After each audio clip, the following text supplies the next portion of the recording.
আসসালামু আলাইকুম রহমতুল্লাহ। আল্লাহ সুবহানাহু তাআলার অনেক অনেক সুন্দর নামের মধ্যে আজকে আমরা আরেকটি সুন্দর নাম নিয়ে আলোচনা করব। সে নামটি হচ্ছে আল আউয়াল, সর্বপ্রথম। এবং আল আউয়াল হচ্ছেন তিনি, যিনি হচ্ছেন যার কোনো শুরু নেই, যার কোনো শেষ নাই, যার পূর্বে কোনো কিছু ছিল না, এবং নিজেই তিনি সেলফ এক্সিস্টেন্ট, যে আম, তার কাছ থেকেই সমস্ত কিছু আসে এবং তিনি হচ্ছেন সমস্ত কিছুর মূল উৎস। আল্লাহ সুবহানাহু ওয়া তাআলার এই নামটি অত্যন্ত গুরুত্বপূর্ণ একটি নাম, এবং এই নামটি এসেছে রুট লেটার, ৩টা রুট লেটার থেকে, হামজা, ওয়াও, লাম। এবং এর থেকে ৩টা বিশেষ অর্থ বোঝা যায়। এর প্রথম অর্থ হচ্ছে to be first or to be before, যে যে হচ্ছে সবচেয়ে প্রথমে অথবা সবচেয়ে আগে, যিনি যা তাই হচ্ছে আওয়াল। এবং সেকেন্ড মিনিং যেটা, সেটা হচ্ছে যে to come back or to return, যে কোনো কিছু ফিরে আসা। এবং থার্ড অর্থ যেটা, সেটা হচ্ছে টু বি ফরমোস্ট, যে সমস্ত কিছুর প্রথমে, সর্বপ্রথমে, সবকিছুর আগে বোঝানোর জন্য হচ্ছে এই আওয়ালা শব্দটা ব্যবহার করা হয়ে থাকে। কোরআন মজিদে আল্লাহ সুবহানাহু ওয়া তাআলার এই আওয়াল নামটা, আল আওয়াল নামটা একবার এসেছে, এবং এই ৩টা রুট লেটার ১৭০ বার এসেছে ৪টা ডিফারেন্ট ফর্মে। যেমন আল উলা, দ্য ফার্স্ট; ইয়া উলি, ও ম্যান; আলি, ফ্যামিলি অথবা পিপল; আল আওয়ালিনা, দ্য ফোর ফাদার্স; আর তাওইলি, বুঝার ইন্টারপ্রিটেশন। এভাবে ৪টা ফর্মে এটা ১৭০ বার এসেছে, অথচ রুট লেটার হচ্ছে এই ৩টাই, হামজা, ওয়া এবং লাম। সো আল্লাহ সুবহানাহু ওয়া তাআলার নাম আল আউয়াল, এই ৩টা রুট লেটার থেকে। তো যখন আমরা এই ৩টা রুট লেটার থেকে আল্লাহ সুবহানাহু ওয়া তাআলার নাম আল আউয়াল পাই, তার অর্থ হচ্ছে তিনি হচ্ছেন সেই সত্তা যিনি হচ্ছেন সর্বপ্রথম, যিনি হচ্ছেন সবকিছু শুরুতে, সবার আগে, এবং যার আগে কোনো কিছু সৃষ্টি হয় নাই, সমস্ত কিছুর পূর্বে তারই অবস্থান, সেটা বোঝানোর জন্য, সেই সত্তাকে বোঝানোর জন্য আল আউয়াল বলা হয়ে থাকে। দ্য আল আউয়ালের আরেকটা অর্থ হচ্ছে তিনি হচ্ছেন সেই সত্তা যিনি হচ্ছেন সব কিছুর, যে কোনো জিনিসের আগে তার অবস্থান, এবং সমস্ত কিছু, পৃথিবীতে যা কিছু আছে সমস্ত কিছুর কারণ হচ্ছেন তিনি। এবং থার্ড যে অর্থটা, সেটা হচ্ছে যে তিনি হচ্ছেন সূচনা হচ্ছেন প্রত্যেকটা কাজ, আদেশ অথবা চিন্তার। তাহলে সমস্ত কিছু সূচনা এবং শুরু হচ্ছে তার মাধ্যমে, আল আওয়ালের মাধ্যমে। এবং আল আওয়াল এর কমপ্লিমেন্টারি নাম যেটা, বা তার যে গুণাবলী, সেটা হচ্ছে আখির, যে সর্বশেষ বোঝানোর জন্য। সো লিঙ্গুইস্টিক্যালি আল আওয়াল বলতে আমরা বুঝি তিনি হচ্ছেন সেই সত্তা যিনি হচ্ছেন সমস্ত কিছুর পূর্বে অবস্থান করেন, অথবা সমস্ত কিছুর অগ্রবর্তী অবস্থানে তিনি রয়েছেন, এবং তিনি হচ্ছেন সেই সত্তা যার পূর্বে কোনো কিছুর অবস্থান নেই, এবং যিনি হচ্ছে সমস্ত কিছুর পূর্বে অবস্থান করেছেন। কোরআনে এসেছে সূরা আল হাদিদের ৩ নম্বর আয়াতে, হুয়াল আউয়ালু ওয়াল আখিরু ওয়াজ জাহিরু ওয়াল বাতিলু। সো আল্লাহ সুবহানাহু ওয়া তাআলার এই আউয়াল নামটা এখানে দেখতে পাই যে তিনিই প্রথম, তিনিই সর্বশেষ, তিনিই প্রকাশমান এবং তিনিই অপ্রকাশমান, এবং তিনি সব বিষয়ে সম্যক পরিজ্ঞাত। আল্লাহ সুবহানাহু ওয়া তাআলার পরিচয় দিতে যেয়ে কথাটা বলা হয়েছে। কাতাদা রহমতুল্লাহ আলাইহি বলেছেন যে Allah subhanahu wa ta'ala is telling you how his creation began before he created the heavens and the earth. So al awwal নাম দিয়ে আল্লাহ subhanahu wa ta'ala তার সেই গুণাবলী অথবা পরিচয় তুলে ধরেন, যে কিভাবে আসমান জমিন সৃষ্টির আগে তিনি সমস্ত কিছুকে সৃষ্টি করেছেন, এবং তার পূর্বে তিনি অবস্থান করেছেন। রাসূল সাল্লাল্লাহু আলাইহি সাল্লাম বলেছেন যে আল্লাহ ছিলেন এবং আল্লাহর পূর্বে কোনো কিছু ছিল না, এবং আল্লাহ সুবহানাহু ওয়া তাআলার যেই সিংহাসন সেটা পানির উপরে ছিল, এবং আল্লাহ সুবহানাহু ওয়া তাআলা সমস্ত কিছুকে তার বইয়ে লিখে দিয়েছেন, এবং তারপরে তিনি আসমান এবং জমিনকে সৃষ্টি করেছেন। তাহলে আমরা দেখি যে সমস্ত কিছুর আগে হচ্ছে আল্লাহ সুবহানাহু ওয়া তাআলার সৃষ্টি, আল্লাহ সুবহানাহু ওয়া তাআলার অবস্থান, এবং আল্লাহ সুবহানাহু ওয়া তাআলার আগে কোনো কিছুর অস্তিত্ব ছিল না। সে কারণেই তিনি হচ্ছেন আল আউয়াল। তাহলে এই আউয়াল নামটা আমাদের জীবনে আমরা কিভাবে প্রতিফলন ঘটাতে পারি, কিভাবে আমরা এখান থেকে শিক্ষা নিতে পারি? একটা দিক আমরা চিন্তা করতে পারি যে কিভাবে আল্লাহ সুবহানাহু ওয়া তাআলার এক্সকিউজ মি। আল্লাহ সুবহানাহু ওয়া তাআলার এই আওয়াল নামটা আমাদের জীবনে প্রতিফলন ঘটানোর জন্য, যে আল্লাহ সুবহানাহু ওয়া তাআলাকে আমাদের জীবনের সর্বপ্রথম প্রায়োরিটিতে আমরা সেট করে নিতে পারি। যে আল্লাহ সুবহানাহু ওয়া তাআলাই হচ্ছে সমস্ত কিছুর প্রথমে। কিন্তু আমরা যদি একটু চিন্তা করি যে আমাদের ডেইলি লাইফে আমরা কি আল্লাহকে সমস্ত কিছুর প্রথমে রাখছি? আমরা কি সমস্ত কিছুর আগে আল্লাহ সুবহানাহু ওয়া তাআলাকে আম প্রাধান্য দিচ্ছি? আমরা যদি এই জিনিসটা চিন্তা করি তাহলে আমরা বুঝতে পারবো যে আল্লাহ সুবহানাহু ওয়া তাআলার সাথে আমাদের সম্পর্কটা কোন লেভেলে রয়েছে, এবং আমরা আল্লাহ সুবহানাহু ওয়া তাআলাকে আল আউয়াল হিসেবে কতটুকু আসলে স্বীকৃতি দিচ্ছি। সো আমরা আমাদের ডেইলি লাইফে আমরা কি করব, কি কাজ করব, যেকোনো কিছু করার সময়, যেমন আমি কোন কাপড়টা পরবো, অথবা কি খাবো, অথবা আমি যে শপিংয়ে যাচ্ছি, অথবা কোনো বন্ধুর সাথে মিট করছি, সেটাই আমার ফার্স্ট প্রায়োরিটি, নাকি ফার্স্ট প্রায়োরিটি হচ্ছে যে আল্লাহ সুবহানাহু ওয়া তাআলা কে আমি কিভাবে সন্তুষ্ট করব? আমি কি তার প্রেয়ারগুলো, যে প্রেয়ারগুলো আমাদের জন্য কম্পালসারি করে দেওয়া হয়েছে,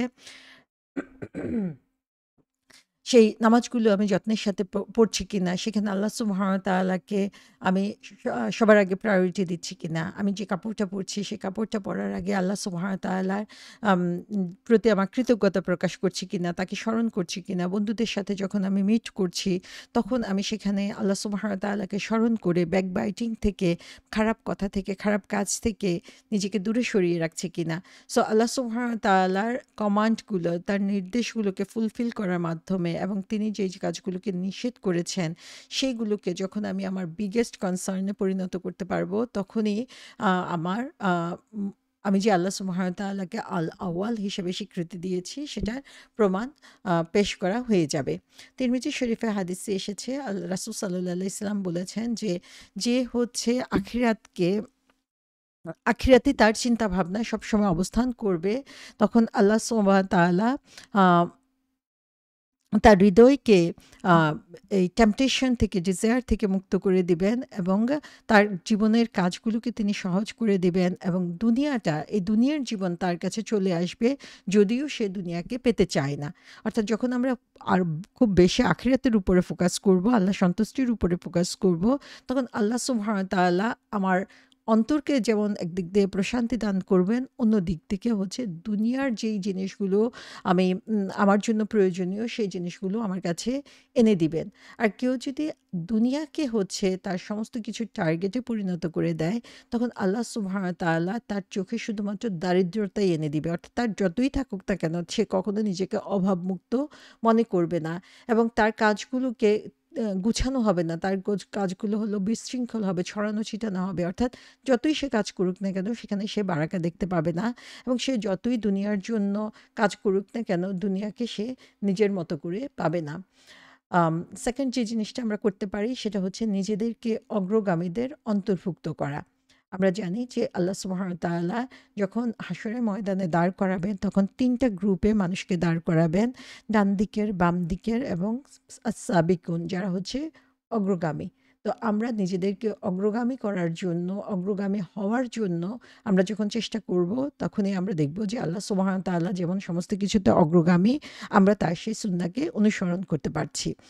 আমাদের সম্পদ একসময় শেষ হয়ে যাবে। আমাদের যে সম্মান, প্রতিপত্তি রয়েছে, সেটা একসময় শেষ হয়ে যাবে। আমাদের জীবনে মানুষ আসবে, যাবে। অনলি আমাদের ভালো কাজগুলোই আসলে থেকে যাবে। অথচ দেখা যায় আমরা সম্পদের জন্য নিজেদের আমলকে নষ্ট করছি। আমাদের পজিশনের জন্য, অথবা প্রভাব প্রতিপত্তির জন্য খারাপ কাজের দিকে যাচ্ছি। মানুষের ভালোবাসায় আমরা আল্লাহর সন্তুষ্টি থেকে নিজেকে দূরে সরিয়ে রাখছি। অথচ আল্লাহ সুবহানাহু ওয়া তাআলা আমাদেরকে বলে দিয়েছেন যে শুধুমাত্র ভালো কাজগুলোই আমাদের সাথে যাবে। সো আমরা যদি এই ভালো কাজের ব্যাপারে যত্নশীল হই, ভালো কাজ করার ব্যাপারে অগ্রগামী হই, তাহলে আমরা হচ্ছে সাবিকুনদের অন্তর্ভুক্ত হতে পারবো, যারা হচ্ছে first and foremost in doing good deeds, যারা হচ্ছে এই ভালো কাজ করার ব্যাপারে সবার আগে এগিয়ে আসে। সে মনে করে না যে অন্য কেউ করার পরে আমি করব, অন্যরা করুক তারপরে আমি করব, অন্যরা করলে তারপরে আমি করব, এই চিন্তা তার মনে আসে না। যখনই কোনো ভালো কাজ সে দেখে, তখনই সেই ভালো কাজটার জন্য সে ঝাঁপিয়ে পড়ে, সে ভালো কাজটা সে করার জন্য চেষ্টা করে। এমনিভাবেই সে হচ্ছে সাবিকুনদের অন্তর্ভুক্ত হয়ে যায়। সূরা ফাতিরে আল্লাহ সুবহানাহু ওয়া তাআলা বলছেন, অতঃপর আমি কিতাবের অধিকারী করেছি তাদেরকে, যাদেরকে আমি আমার বান্দাদের মধ্য থেকে মনোনীত করেছি। তাদের কেউ কেউ নিজের প্রতি অত্যাচারী, কেউ মধ্যপন্থা অবলম্বনকারী এবং তাদের মধ্যে কেউ কেউ আল্লাহর নির্দেশক্রমে কল্যাণের পথে এগিয়ে গিয়েছে। এটাই মহা অনুগ্রহ। তাহলে এখান থেকে আমরা দেখি যে যারা হচ্ছে সাবিকুন তারা হচ্ছে কি করে আল্লাহর নির্দেশের পালনের ব্যাপারে তারা হচ্ছে সবসময় অ্যাডভান্স, সবসময় অগ্রগামী। তারা কি লাভ হলো, কি লাভ হলো না, বা কে কি বলল, কতটুকু সে অ্যাপ্রিসিয়েটেড হলো, সেগুলোর কথা সে চিন্তা করে না। বরং ভালো কাজের সুযোগ আছে তখন সে সেই ভালো কাজটা করার ব্যাপারে এগিয়ে যায়। থার্ড যে জিনিসটা সেটা হচ্ছে যে আমি যদি অগ্রগামীদের অন্তর্ভুক্ত হতে চাই তাহলে হচ্ছে আম আ আমার ফার্স্ট যে জিনিসটা হিসাব আল্লাহ সুবহানাহু ওয়া তাআলাকে দিতে হবে, সেই ব্যাপারে ফার্স্ট আমি অ্যাকাউন্টেবল হব। কোন জিনিসটার ব্যাপারে আমাদেরকে আল্লাহর কাছে সবচেয়ে আগে হিসাব দিতে হবে? সেটা হচ্ছে আমাদের নামাজ। সো নামাজের ব্যাপারে আমরা যত বেশি যত্নশীল হব, যত বেশি নামাজে গুরুত্ব দিব, তত বেশি আমরা নিজেদেরকে অগ্রগামীদের অন্তর্ভুক্ত করতে পারবো এবং আল্লাহ সুবহানাহু ওয়া তাআলার সামনে নিজেকে অগ্রসর হিসাবে নিজেদেরকে প্রকাশ করতে পারবো। রাসূল সাল্লাল্লাহু আলাইহি ওয়াসাল্লাম বলেছেন যে contemplate this important fact and let it motivate you to fit your daily activities around your prayer instead of fitting your prayers around your daily activities. তার মানে হচ্ছে যে আমাদেরকে আমাদের যে দৈনন্দিন কাজ, সেই কাজটাকে নামাজ কেন্দ্রিক করতে হবে। আমাদের নামাজকে দৈনন্দিন কাজ কেন্দ্রিক করলে সেটা সাবিকুনদের অথবা সে অগ্রগামীদের অন্তর্ভুক্ত হওয়ার সম্ভাবনাকে অনেক কমিয়ে দিবে। তাহলে সেই নামাজের ব্যাপারে আমাদেরকে যথেষ্ট যত্নবান হতে হবে। নামাজ কিভাবে সঠিকভাবে পড়া যায়, কি আমি নামাজে পড়ছি, নামাজে আমি আরও কীভাবে খুশু বৃদ্ধি করতে পারি, সেইভাবে আমি যখন চেষ্টা করব এবং নামাজে আমি আরও বেশি সময় দেওয়ার জন্য চেষ্টা করব, তখন দেখা যাবে যে আল আউয়াল আমাকে সাহায্য করবেন অগ্রগামী হওয়ার জন্য। যেমন হাদিসে এসেছে যে ফার্স্ট থিং যে ব্যাপারে আমরা আল্লাহর কাছে অ্যাকাউন্টেবল হব ডে অফ জাজমেন্টে, সেটা হচ্ছে নামাজ। আরেকটা ওয়েতে আমরা আল আউয়ালকে আউয়ালের কাছাকাছি যেতে পারি, সেটা হচ্ছে যে আল আউয়ালকেই আমরা সবার আগে খুশি করার জন্য চেষ্টা করব এবং যখন আমরা আল আউয়ালকে খুশি করার জন্য চেষ্টা করব তখন আল আউয়াল আমাদেরকে বিউটিফাই করবেন এবং আমরা আসলে যতই চেষ্টা করি না কেন দুনিয়ার কোনো মানুষকে কখনো সন্তুষ্ট করতে পারবো না। আমরা যতই করি না কেন তার মধ্যে সে খুঁত খুঁজে পাবেই, তার মধ্যে সে পরিতৃপ্তি কখনোই লাভ করবে না। যতই আন্তরিকতা আমরা দেখাই না কেন মানুষের কাছ থেকে 100% রিটার্ন ব্যাক পাওয়া কখনোই আমরা আশা করতে পারি না। কিন্তু আমরা যদি আল্লাহ সুবহানাহু ওয়া তাআলাকে সন্তুষ্ট করার উপর ফোকাস করি সমস্ত কিছুর উপরে, তখন আল্লাহ সুবহানাহু ওয়া তাআলাই আমাকে বিউটিফাই করে দিবেন অন্যদের চোখে, বা আমার সমস্ত কাজকে তিনি সহজ করে দিবেন। তিবরানীতে বর্ণনা করা হয়েছে যে যে হচ্ছে মানুষকে খুশি করার জন্য আল্লাহকে অসন্তুষ্ট করে, আল্লাহ তার সাথে অসন্তুষ্ট হবেন এবং মানুষও তার প্রতি অসন্তুষ্ট হবে। আর যে হচ্ছে আল্লাহকে সন্তুষ্ট করবে সেটা মানুষকে অসন্তুষ্ট করে হলেও আল্লাহ তার প্রতি সন্তুষ্ট হবেন এবং আল্লাহ তাকে এমনভাবে মানুষের সামনে উপস্থাপন করবেন যে তার কথা, তার কাজ হচ্ছে অন্যদের সামনে সুন্দরতম হিসাবে উপস্থাপিত হবে। এবং আমরা আল আউয়ালের সেই সুন্নাহকে অনুসরণ করে আমরা তার দেওয়া যে কিতাব, তার কোরআনকে আমরা সর্বপ্রথম প্রাধান্য দিব। কোরআনকে জানা, কোরআনকে বুঝা, কোরআন অনুযায়ী নিজের জীবনকে পরিচালিত করাকেই হচ্ছে সমস্ত কাজের উপরে অগ্রাধিকার দিব। তাহলেই আমরা আল আউয়ালের ভালোবাসা পেতে পারবো এবং সেজন্য প্রতিদিন একটু করে হলেও কোরআনের সাথে আমাদের অ্যাটাচমেন্ট রাখতে হবে। একটু করে হলেও কোরআনের সাথে অ্যাটাচমেন্টকে আমাদের বাড়াতে হবে। সেটা শুধুমাত্র তিলাওয়াতের মধ্যে সীমাবদ্ধ না, বরং আমরা হচ্ছে কোরআনকে বুঝবো, কোরআনকে জানবো এবং কোরআনের সাথে নিজেদের যে ভালোবাসার সম্পর্ক, সেই ভালোবাসার সম্পর্কটা তৈরি করব যেন হচ্ছে এই কোরআন আমাদের জন্য সুপারিশকারী হতে পারে। ইবনে তাইমিয়া রাহমাতুল্লাহ আলাইহি বলেছেন যে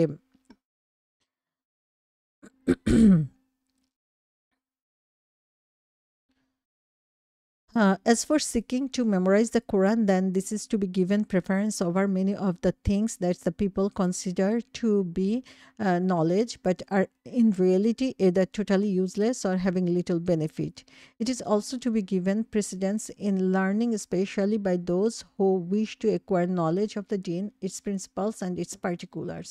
Since what is prescribed for such a person at this time is that he should begin by memorizing the Quran, as it is the foundation of the branches of knowledge of the Deen.